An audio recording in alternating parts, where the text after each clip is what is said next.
4 vital things you need to know before you enter the exam hall. Welcome back to this IMTA Student Directive and Information channel. I'm Comrade Pomaheri, the SCG based for information. And weekly I'll be guiding you on the 4 vital things you need to know before you enter the exam hall and why they are very important. One of them with the validation of a school fee receipt.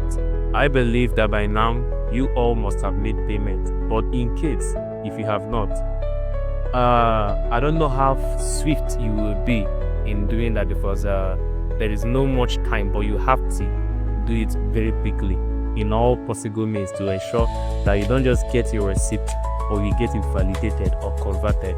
Now look at what I mean. Validating or converting your school fee printout to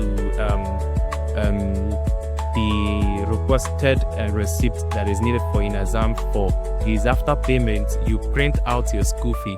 After printing out your school fee, you take it to the record block where they will go through each payment that you make to ensure that it aligns with the what will I call it now, with the schedule which was given to them from the ICT of those payments. When they check the code, they know how they do it. You can also get there, you'll be guided on how to find it. Sometimes they don't have time, and then they will validate it, sign on it, and also stamp on it. When you come to exam hall and you don't have a validated school fee receipt, you may not write the exam because they will assume that you formulated it.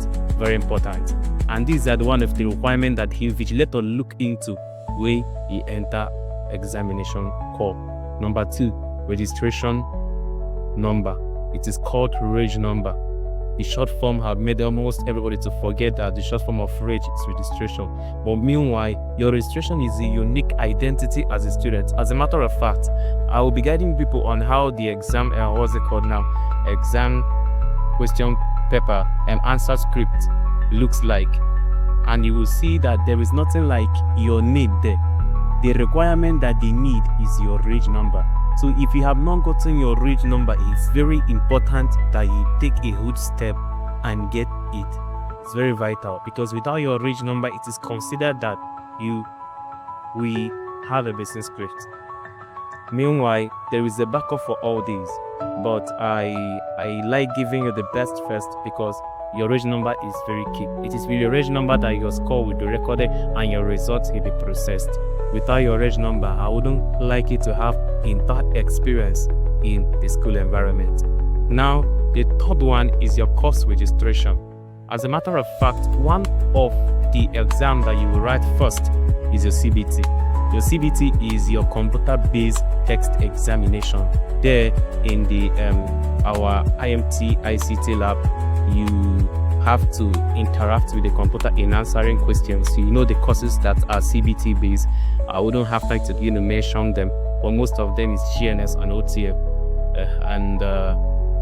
For you to write, you have to register your courses. Apart from registering the CBT course, other courses should also be registered. Prior before now, a memo has been sent, even with an end date, with a penalty attached for those that have not done their course registration. But it seems as if it has not reflected or they have not implemented the law. So you stand a chance of doing your course registration. Now, finally is the Campo card. I call it Campo card, but for you, now, I can call it for you temporal ID card. But what we use is campus card.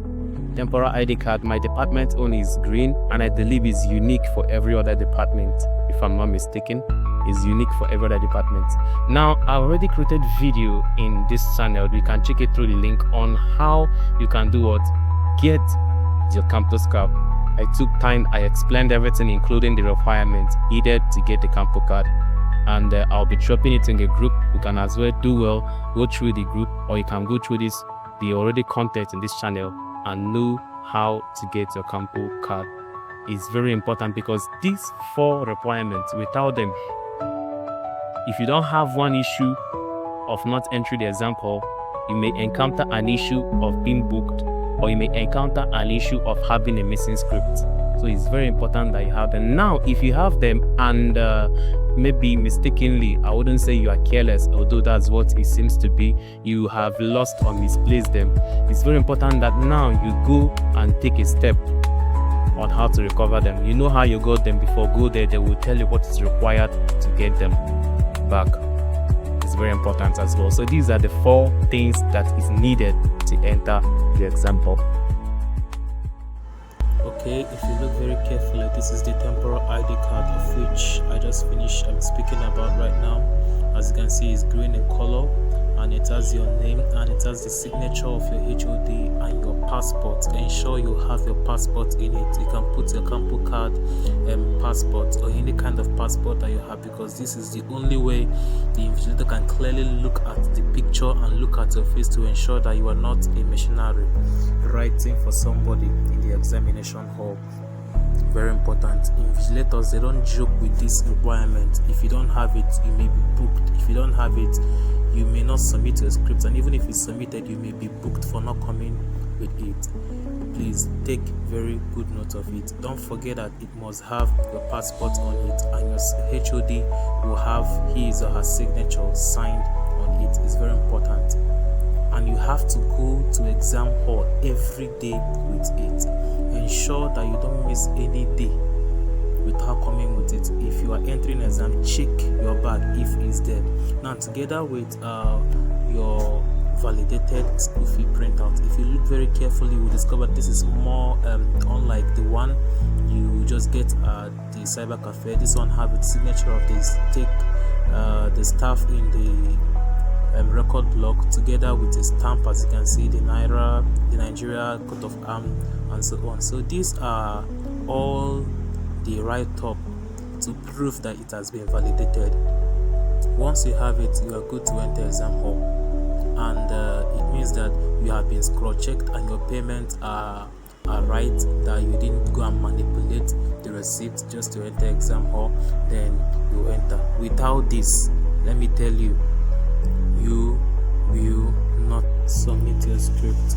If the invigilator collects your script, he or she will ensure that he books you, and you will be called by the EMC. These are people that you will not want to encounter as the result of examination kind of misconduct. So ensure that you have this. Put your receipt, if you can, laminate it good, laminate both fine. Ensure that you have these things. I know why I'm saying this, because you will not like to have a bad experience. Please do share this video. Have a blessed day.